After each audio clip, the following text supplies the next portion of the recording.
It's your boy Rodney Perry. I'm bringing you an evolutionary experience. Hey, it's game changer. Hi, this is India with Designer Accessory Adoption. Thanks for watching this video. Welcome back to my channel. If you are new, welcome. If you are returning, thank you so much for clicking play yet again. We'll go ahead and get started with today's topic, which will be over tips that I'm going to give you. I almost forgot for a second, but tips I'm going to give you for purchasing pre-owned and vintage, also known as secondhand. So let's go ahead and get started with today's video. Before I get started, well, actually not before I get started, I'm just going to work it in. And so I really do love vintage shopping. I love thrifting. I love searching pre-owned, searching secondhand stores, online, retailers, so on, for vintage items. This is one of the vintage items I have in my collection. This is a Dooney and Bourke. This was made back in the 90s. Really well known for their quality. The leather is thick. The detailing on it is great. It was made of solid brass. The hardware is made of solid brass. It has solid brass stamping on it. And interior lining, which is the underside of leather, is suede. So you see kind of that quality, that level of detail, thickness throughout. And so that is one of the reasons, or a couple of the reasons I think I've mentioned, which is quality, attention to detail. I can go on about why I love vintage handbags. And so I know a lot of times it does seem very daunting. It does seem very intimidating, or you're also worried about one of those things like, where do I go first off? And then how do I make sure that I'm not purchasing an item that is not real? And so that is a risk that you do take when you are searching on the vintage side, or also searching on the pre-owned secondhand side of the market. But it is enjoyable. It is a treasure hunt. It does take patience, but I did want to throw out some tips to help you. And I hope that it encourages you to jump out there in that market and look for something vintage and secondhand and give it a second life. Bring it into your closet and work it into your wardrobe. So let's go ahead and get started with those tips. So you will see me looking over here. You already know I will throw out this disclaimer. I will look over to the side too, because my laptop is here and I have my notes, and I just want to keep my thoughts in line and in order and organized. So I'm just not rambling, saying whatever and jumping all over the place. So just saying that. And so we'll get started with the first topic. So first tip is going to be, find a store you trust and start there. So if you're saying, hey, India, I've never searched pre-owned, I've never bought anything pre-owned, sorry, my tag was sticking out and rubbing my skin. I don't even know where to start. So first off, if you want to go to your physical local consignment store, a lot of times your consignment stores will, authenticate items. You do have that risk because there are items like, even these puppies here were made, they faked them. They faked the Louis Vuitton monogram a long time ago. I want to say it was a damier print if I remember correctly. Maybe not the damier, but I mean, people have been faking things that are popular for a long time. So just because it's vintage does not mean it's real, and I understand people's kind of apprehension with that because they want to make sure they're buying a real item, an authentic item. And so it does take some work. It does take some research. It does take testing it out and throwing your toe out there. So if you're looking for a vintage item for an event or just for your collection, I would say just be patient, take your time. And like I said, first tip is going to be, find somewhere that you trust. The reason you can search online, there's plenty of online resources for that. Or you can also go to your local consignment shop. Now, either way, you still want to make sure that item is real. The nice benefit of going to a physical store is you can touch the item, you can hold the item. And if you have friends or family members, co-workers even, that like shopping vintage, like thrifting, like searching on the secondhand market, take them with you or ask them for their advice of places that they've gone before. So at least that way you're going somewhere where someone else has chosen to use that item. Not use that item, but use that store, or patronize that store is what I should say. So the benefit, like I said, of going in person, one of those benefits is you can touch it, hold it, look at it, And even if you don't know what you're looking at, you definitely should feel something of an inkling of quality. And if you don't know what you're looking at, that's where you would do your homework, do your research, focus on one thing first. And that way you can have a targeted approach at what you're looking for. Also, it's okay that you ask that consignment store, what's your authentication process?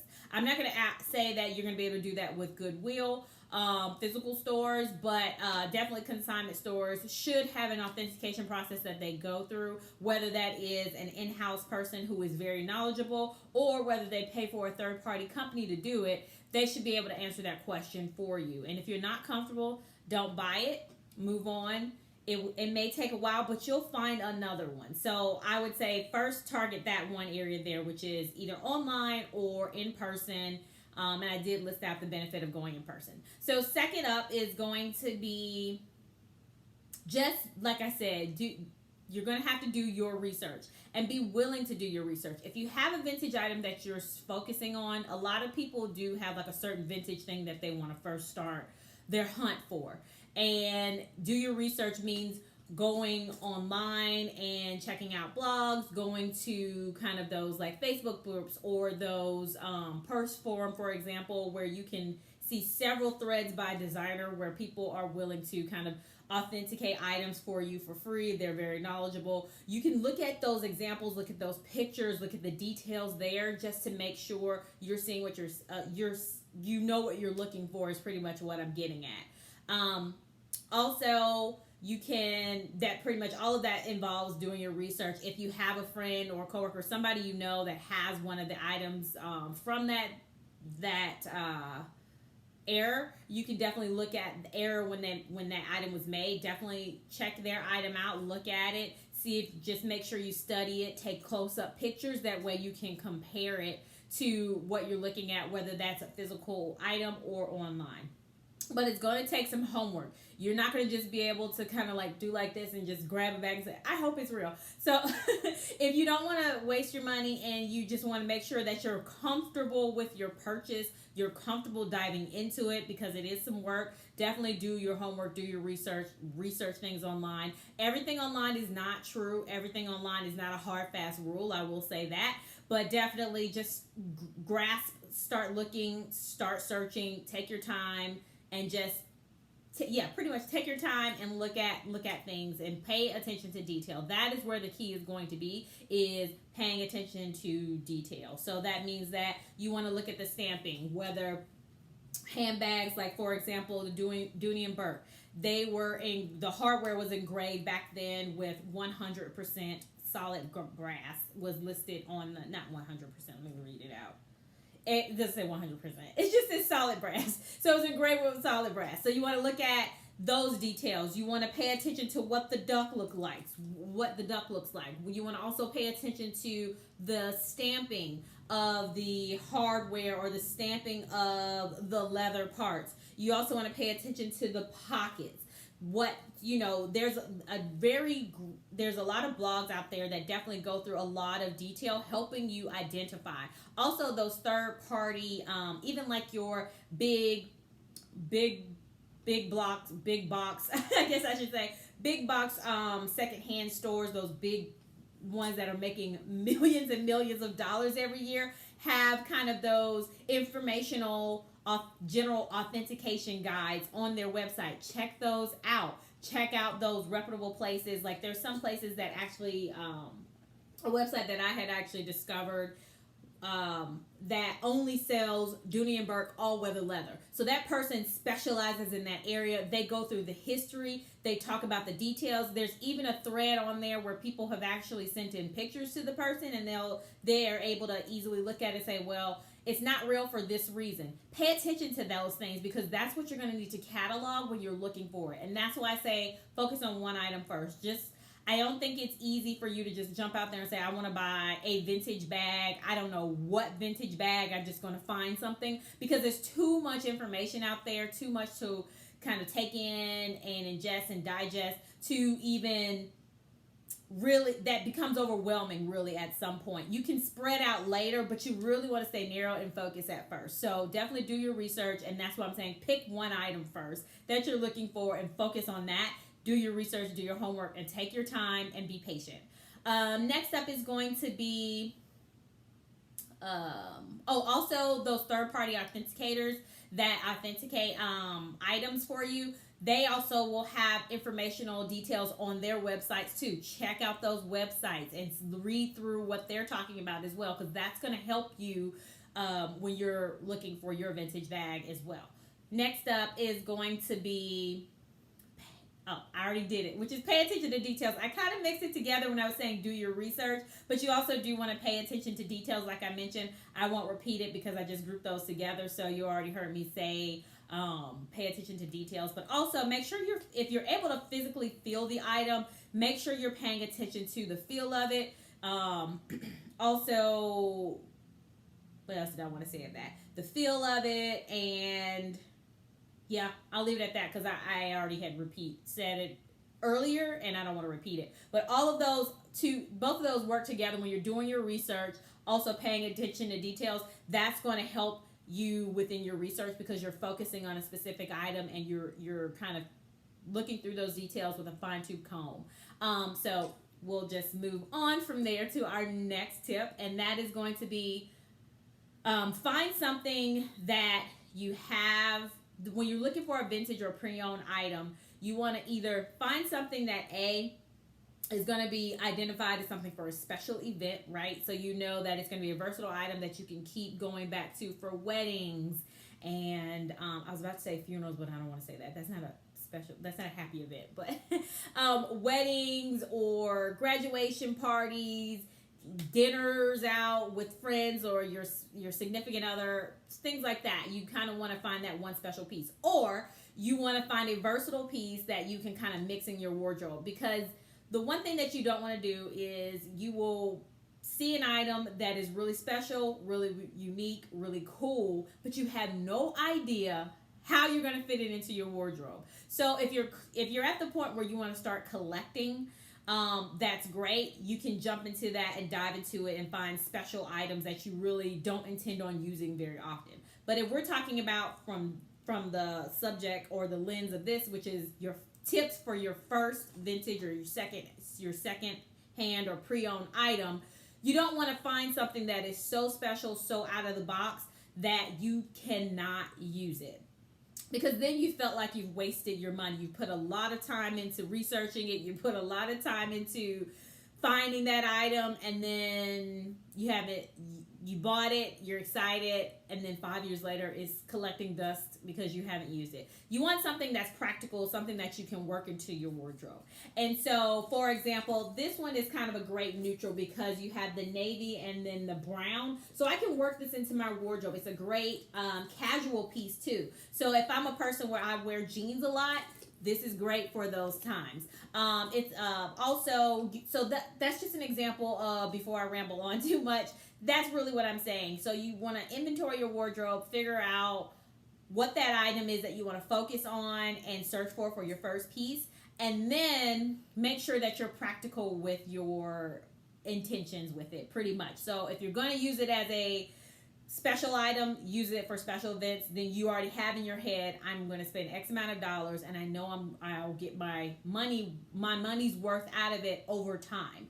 Whereas if you find a versatile piece that you can fit in your closet regularly, then you know that you can kind of get a lot of use out of it. Now, if you're a person where you have been buying new for the longest period of time and this is your first vintage piece, so you already have items, then that is also something to keep in mind, and just do what works for you and your budget and your expectations. So if you already have things that you can kind of grab on a day-to-day basis, and that vintage item is something that you know you're just going to work in every now and then, that's totally fine too. Just make sure you just think about it in that way so you don't feel like you wasted your money, is pretty much what I'm getting at. So next up is going to be know what you are willing to spend and stick to that number. Now, when I say that, be reasonable. And the reason I say be reasonable is because with this big boom of the secondhand market, you know, luxury consignment, luxury secondhand, vintage, prices are going to really fluctuate is really what I'm getting at. So for example, prime example is a few years ago, Christian Dior released their saddlebag. Now, a year before it was kind of back into the popular limelight, back before you saw a couple of celebrities pull theirs out of the back of their closet and wear it, that bag was a reasonable price on the pre-loved market to purchase. After there was buzz, those secondhand bags, which I remember because I had the mini one, it was under $200. I had the mini saddle bag, and I want to say I paid like $175 for it back when I was in undergrad. So that was early 2000s. And so the full version, the larger version, was about somewhere around there, $600-$800. Now I have actually seen my mini one go for $700. I've seen the vintage version of the full size go for upwards of $1,500, $1,600, $2,000. And people are bumping the price up for three reasons. Three reasons we'll stick to, which is, first, it's popular, so that means the demand is there for it, so they can, when demand is there, prices can rise. All right. Secondly, there are people out there willing to pay that much for it, and it's cheaper than the newer item. So relatively, you're saying, oh, I can get this same item and it's vintage, and Christian Dior is selling it for over $3,000, and I can pay $700 for the little bitty kind, or the $1,800 one, $1,800 for the larger piece. Well, I'm still saving money because I'm not spending the full amount. So that's two. And then people are they're doing it because they can. If you're buying it, you're willing to spend that much, so it justifies the price. So for those three reasons, you will see the prices fluctuate and skyrocket. So definitely pay attention to that. If there's something that is, for example, like mini bags, smaller bags are really popular right now. Vanity cases are really popular right now. So just pay attention to what's going on around you, what's popular at the moment.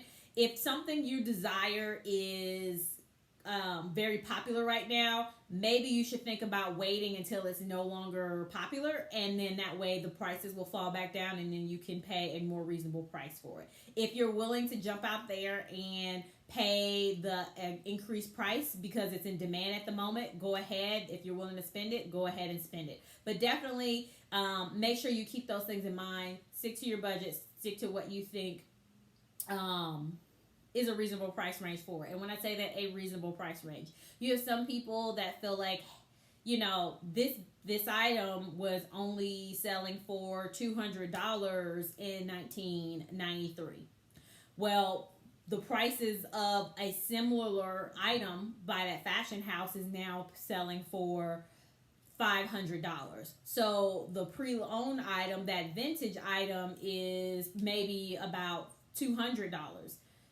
And so when I say that, be reasonable, you have to also understand that, with going with the times, going with the market, that item is going to cost more money. Now, I'm not saying it's that item should be an extremely ridiculous amount. And if you're not willing to spend that exorbitant amount, then don't do it. Look for something else. But definitely keep those things in mind.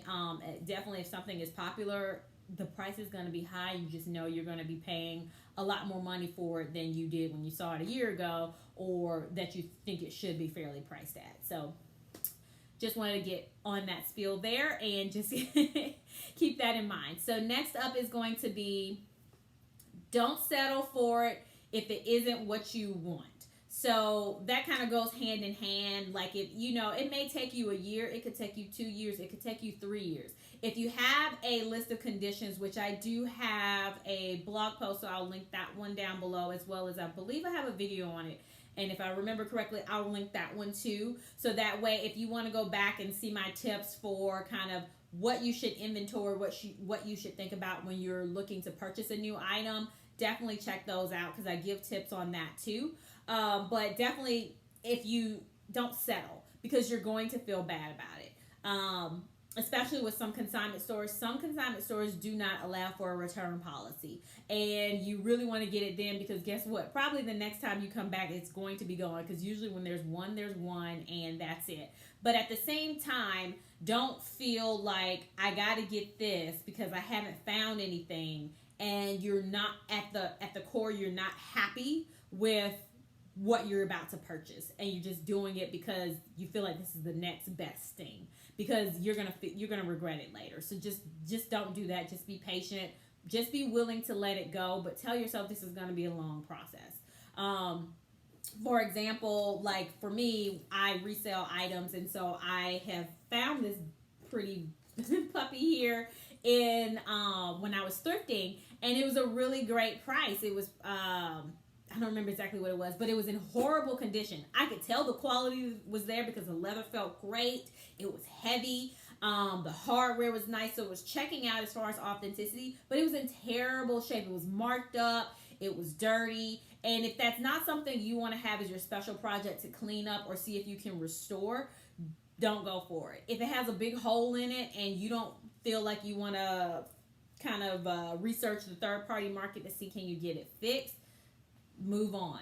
If you feel like it's a ridiculous price for it, like the mini Speedies are going for a lot more a lot more money nowadays, like $600-700, you know. And I think about it, I'm like, oh my gosh, Speedies used to cost that price, like a full $25.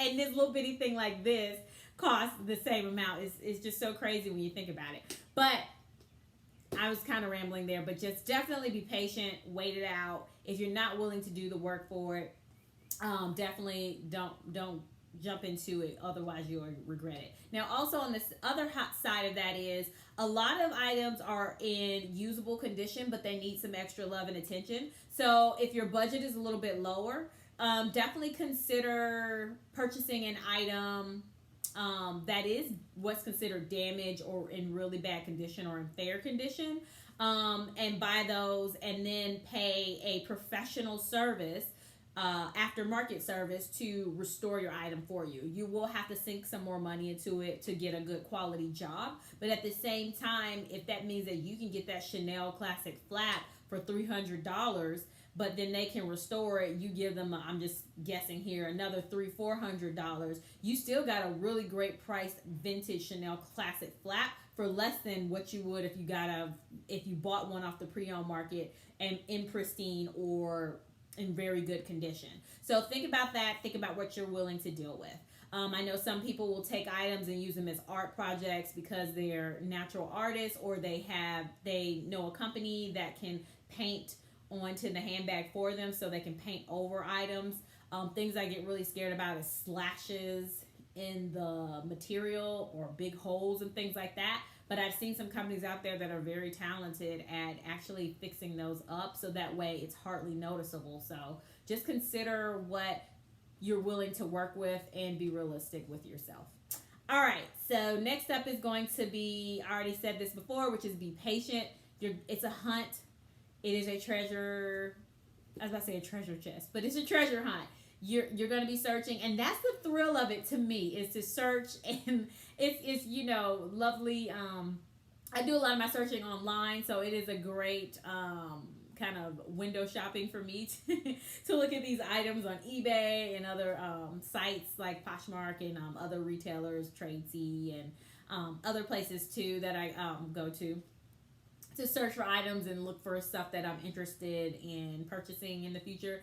So definitely be patient and just be willing. Also, through that, when you're looking, definitely kind of do your homework on what items are going for, especially when you're looking at like eBay or other places. You can see how much they're going for the bid, so that way you can plan for how much you're willing to spend. And also pay attention to the condition. Even if you don't buy that item right then, that's part of your research. So wanted to mention that too while I was thinking about it. So last up is going to be, make sure you also pay to get authenticated. So finally, when you get the item home with you, pay attention to the details, look it over, especially if you purchased it online and you only were able to go off of photos. Compare those photos back to the listing. So what I usually do is I save the listing. And I do that by taking screenshots just to make sure if something happens, the listing goes down or something weird like that, I still have a record of kind of what they said in the description. I also have the photos that they said, pretty much marking out the overall condition and the details of the item. I save those until I get it, compare it to what I got. So those are very helpful. It makes me feel more comfortable too.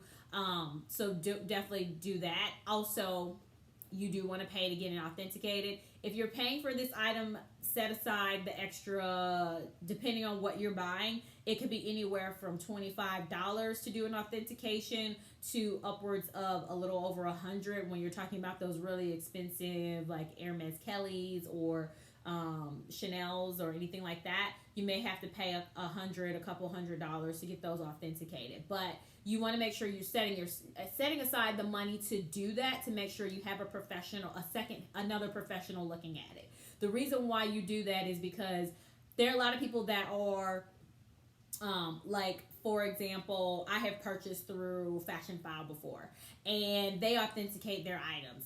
Even though I know that they go through an authentication process with Fashion File, I will also pay to get it authenticated. That helps me with my peace of mind, because I have this company that has these in-house professionals that have said this item has stood the test and it passed the test.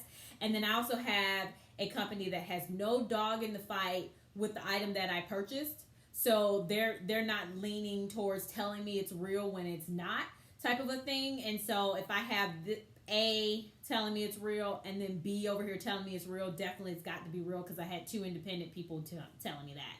So you just want to really make sure you get it authenticated. Also, people are human. So also when you're purchasing through like eBay, I know a lot of people will kind of tout the Japanese stores that like in Japan, they go through a not rigorous process, but what I want to say is they really crack down on counterfeit items heavily, from what I understand. And just because they do that doesn't mean that fake ones don't slip through. Just because another company that has sold millions of handbags, that doesn't mean that a fake one won't slip through from time to time. People are human, and sometimes things might get put in the wrong place. Sometimes maybe, something just might be slightly off in that process. It worked out where this fake item made it through, and it really wasn't. And for that reason, that's why you also want to get it authenticated. It doesn't mean that somebody's trying to cheat you. Now, I won't say that with these respectable companies, really being truthful, really going through the process and making sure that they are selling you an authentic item. What I want to say there is you still want to get it authenticated, but I was using that as an example. Like, there's a lot of Japanese resellers that have been doing it for years and years. They have thousands of reviews, and you still want to get your item checked, is what I'm telling you. Just spend a little bit of extra money and get that item checked. If you have enough money to spend $7,000 on a Birkin, add an extra $200 on there and make sure you get it authenticated through another source. Or, for example, if you're buying a Louis Vuitton Noe, a vintage one, and add another $20, $30, $50 and pay to get authenticated through a service. So that was a long video because my timer is at 30 minutes. I thought I was going to do 15. So we will end it there. So hopefully those tips will help you. Hopefully that will encourage folks out there who are a little bit apprehensive about jumping into the secondhand, the vintage market, to take that dive and try it out. And I will also link those details down below to those other videos, so definitely check those out in the description down below. Thank you so much for watching. I typically love videos every Wednesday covering topics related to fashion, luxury, the pre-love market, I was going to say secondary, but contemporary brands. I also throw in some lifestyle topics as well. So definitely, if you enjoy any of those topics, please consider subscribing. My goal here is to just share information, add a little bit of entertainment, and add to this lovely Lux community that is out here on YouTube already. So I encourage you to like this video, share it with a friend, share it with a coworker, share it with somebody who you don't even like that much. Share it with them too. And also I encourage you to subscribe. I would love to have you a part of the designer accessory adoption team. Thank you for spending a little bit of your time with me, and come back. Bye.